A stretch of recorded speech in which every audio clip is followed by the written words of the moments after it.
Hi, everybody. Hi, Hi, hi. girl. Hello, Carla. It took me 10 years to get to y'all, but here I am now. Hey. So I'm going to ask you the same thing I asked your cohorts. It has been a minute since y'all have been on stage. What did you do to prepare? Because, if you like me, my butt has spread from here to Texas. So I want, and 8 shows a week is no joke. Been there, done that. So what did y'all do to get back in shape? I'll start with Delon first. I gained. It was COVID 25 for me because I gained 25 pounds. So, before it was actually just moving my body a bunch. I had not been exercising, so I put down my glass of wine. I put on my running shoes, and I started there. But it was also diving into the script and starting to remember. Our show is really technical. You know where to move, where to put this thing, and that person needs the thing that chair that you're putting down. So you better have it there by that point. So I felt a lot of pressure to do a little bit of homework before we even got to the rehearsal room. So I didn't let my compatriots down, and I wasn't the one dragging his feet behind because he watched all of Apple TV Plus and didn't do any homework. I overstand. I want to talk about that chairography after Jim and my girl Emily answers this question. For me, preparing was I'm a bit OCD. I started going over lines early, so I knew I wanted to. I think we all pretty much were. I wanted to be off book on day one because I also wanted to get into the first rehearsal and be able to say what I needed to say and look at everybody. So I walk the streets and go over my lines. I've always done that. I wouldn't be surprised if Delon and Emily have, when they're learning lines, a lot of actors walking down the street muttering.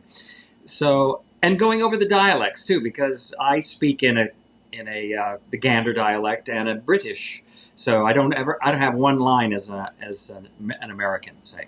So I had to go over that. But it was so exciting to be going over it again. I have a purpose. So it was thrilling. A lot with them accents, and you got to play opposite my girl Sharon Wheatley. Her and I were in Avenue Q together. Oh, is that right? Oh, I love Sharon. Emily, what were you doing? Yes, we love Sharon. Okay, so what I was doing was similar to Delon, which was like going from a year and a half. Well, no, I didn't work out pre-pandemic either. From never working out in my life to then I was like, I have to get a personal trainer.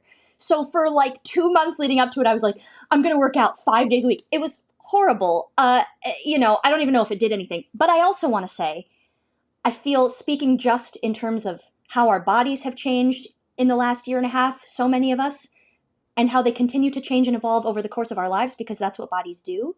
I feel very lucky to be in a show that puts zero pressure on you to conform or look a certain way.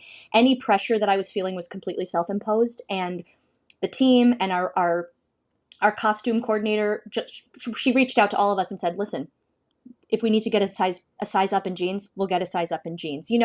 And so I felt really great going into it, knowing this isn't going to make or break the show if I've gained weight. And I need to just accept where I am right now. So that's just a little side note. But You other than look that, beautiful, Emily. well, thanks, Uncle Jim. But I just think it's a cool thing. That was one of my favorite parts about seeing the show before I was a part of it, looking at the stage and going, oh man, it's real people with real bodies, and all of the women are wearing pants, which is just a cool thing I love about the show, that like there's not a skirt on that stage. Yeah, I kind of love that too. Side note, loved that. And yes. last question real quick, because I have very little time, Sorry. but that chair, no girl, that's all right. I'm It's sorry. fun. No. So that chairography, did y'all ever have a moment where somebody put that chair in the wrong place and that butt hit the floor instead of the back part of that chair? I never had that happen, but nobody's butt has ever hit the floor because everyone is there. We all know if you mess that chair up, and everyone will either say it to each other on stage, but nobody's going to fall on the floor. We did have a chair break though, and an actor fell, but that was nobody's fault. Oh. I'm sorry I wasn't in the show then. That sounds fun. Too. I wasn't in the audience to see that. That sounds hilarious. But anyway, that is my time. Y'all were delightful. Thank you so much. Thank you. And good luck when you go back to the show in real time with real people. And yeah, have a great time. Thank you so Thank you, much. Carla. Bye. Have a good one. Bye. Bye.